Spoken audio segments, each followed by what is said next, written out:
provided we get the economy diversified and developing from the narrow base that it's been,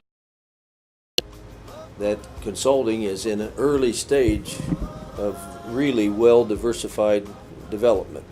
What it depends on is two things. One is the oil price and revenues stay down, it will force the economy to change.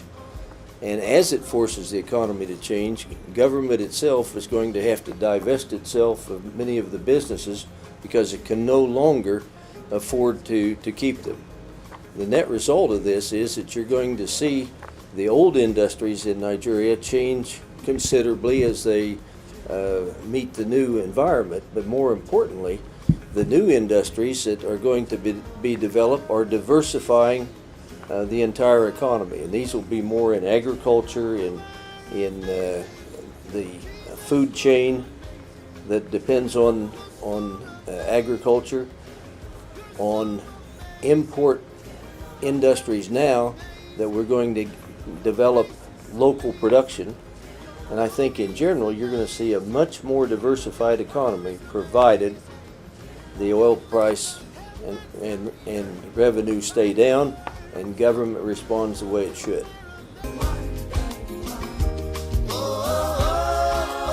The number one thing is to get the right people, to train them the right way, to coach them on the job and develop them with experiences from experienced people, and then get out of the way in the sense of having them develop as early as they can, sort of thing. I think this was something I was taught in the Arthur Andersen life, and I think we've done it quite well in the consulting practice, particularly with Doughton and Mabola and others that have taken over that practice. But it's people first. I think the second thing is that you have to be sure that the practice that you have, the kinds of skills, the kinds of services you're offering, the kinds of work that you focus on are responsive to the economy that you're working in. Nigeria has been an economy that's been fairly narrowly based, and now as the economy's going to diversify, the consulting skills are going to be even in more demand in the future. And I think the third thing is that basically you have to have a deep knowledge of the local environment that you're working in. Fly-in firms have a distinct disadvantage because they try to apply approaches and processes and techniques that, while they're good, they're based on an economy different than the Nigerian economy. So in a sense, it's people, it's developing the right kind of market, and it's making sure your skills are relevant to the market.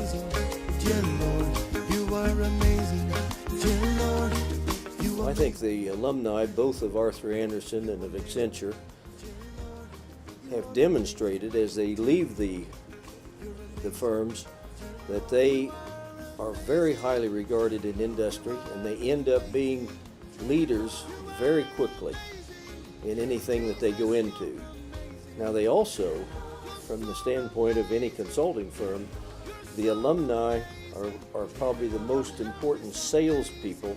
So it's extremely important that any consulting firm have a close relationship with alumni, support the alumni, help them all they can, sort of thing, because it's a two-way street. They get the benefits back. And I think we have very strong alumni in both the Arthur Andersen side and the Accenture in the country, and it will grow over time because we're still pretty young in this country, and as time goes by, I think you'll see more and more leadership, both in government and in business, and even in nonprofit organizations, come from firms like Accenture and Arthur Andersen. You're amazing, dear Lord.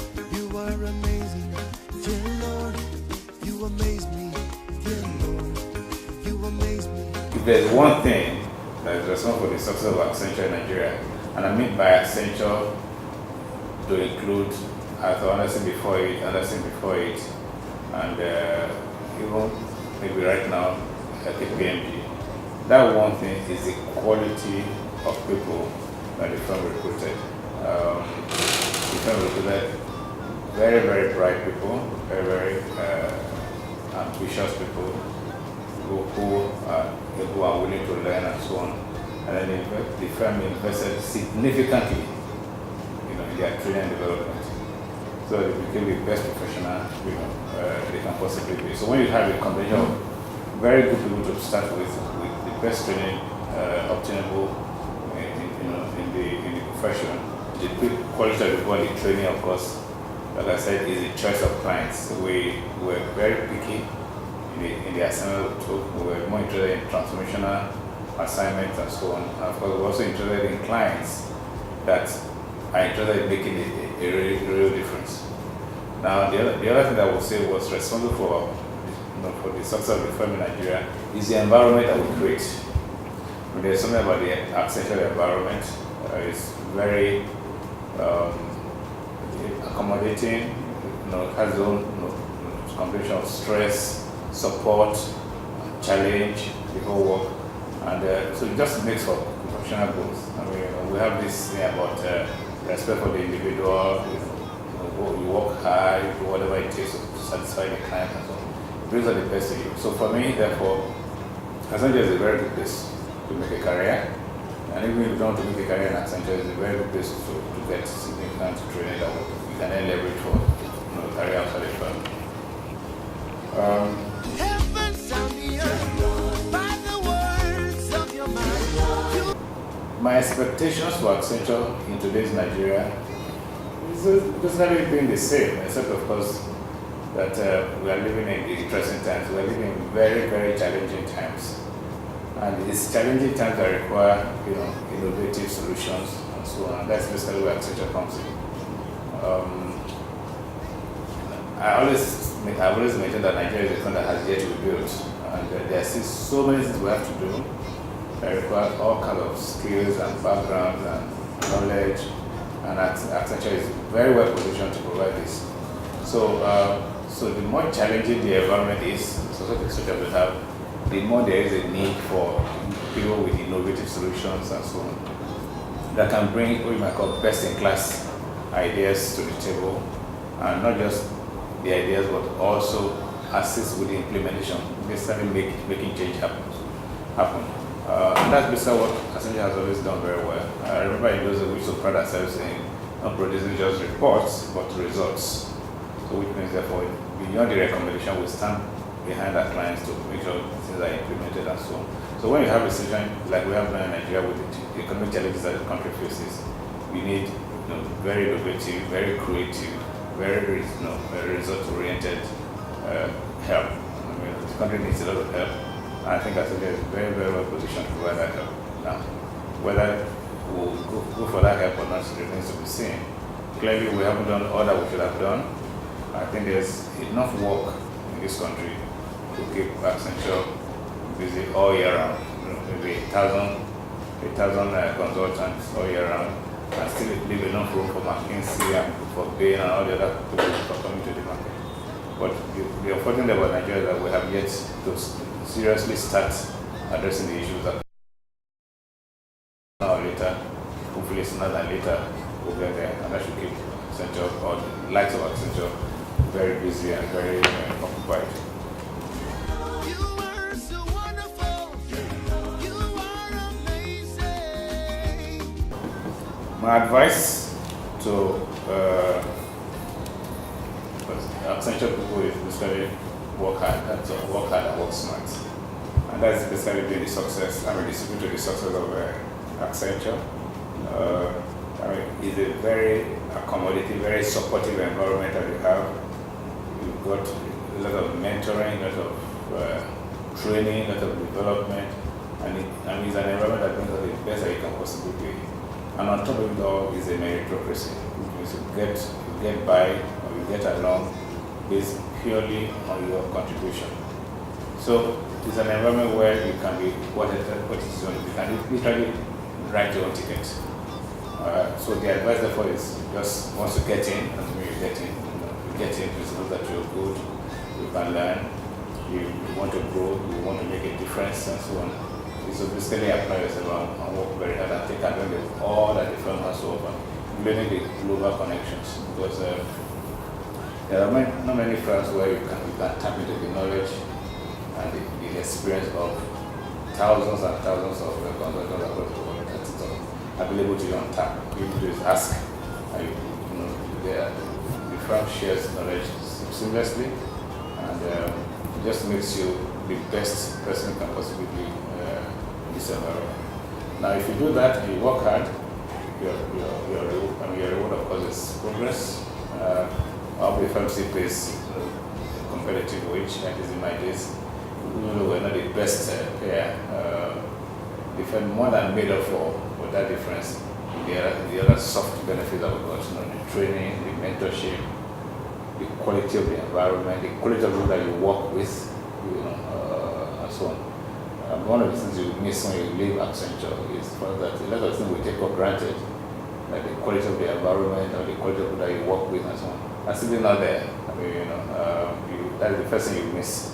You miss quality, interaction, daily interaction with very, very bright, very, very ambitious, very, very hard-working people, and that basically brings the best in you. I love it to shout to. I love it to shout to. You like party. Accenture is not your traditional company. It's the 7th company I've worked in and the first that truly upholds its core values.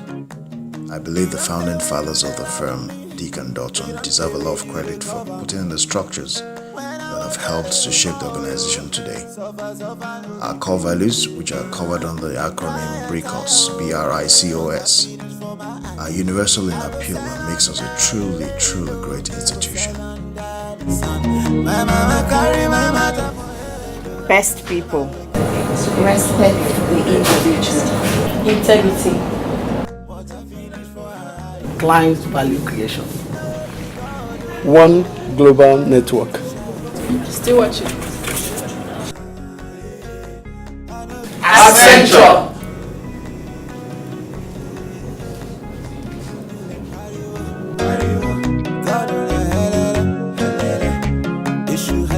Tunde should continue to be who he is, okay? And Tunde, especially now that I see that he has a lot of ideas coming up now that he's gone beyond proving his mettle. So he's now at a stage in his life where he's asking himself questions like, okay, so what do I really want to do? Where do I think I make the most contribution? And what do I really want to get out of the next 5 years, 10 years? So I think my biggest advice to him would be to be very clear on the essence of who he is and what he wants to accomplish, and to follow it.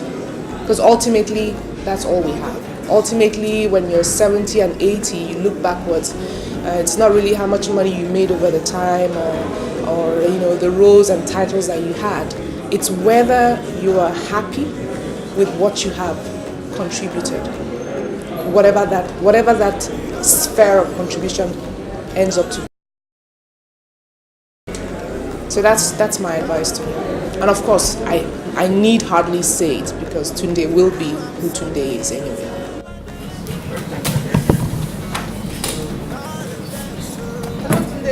Yeah, look, how are you? Where are you going? I'm going home. I'm going to pick my kids from school. Oh, it's 4 o'clock already. Yes. See you tomorrow. Yeah, see you tomorrow. Enjoy. Greetings to them. Looking back, joining Accenture was a big gamble because I left my comfort zone in the ICT industry. Back then, my friends thought I was crazy, but I longed for more than just a nice office title. I desired to climb the ladder of this great institution. I'm still climbing, but I like where I am, and as I transition to my next place of assignment, I have no doubt that it will be equally or even perhaps more exciting than the first phase. In Accenture, I've worked in different countries alongside professionals that speak a wide variety of languages, including Portuguese, Spanish, Indian, French, Swahili, to name a few. I'm very happy to have had these opportunities and will be cheering on the efforts of Accenture's operations in Nigeria. For now, it's bye Au revoir, and my favorite, hasta We luego. can achieve more. Together we can make it better, yeah. Together we can achieve more. All because together everybody wins. Together we can achieve more.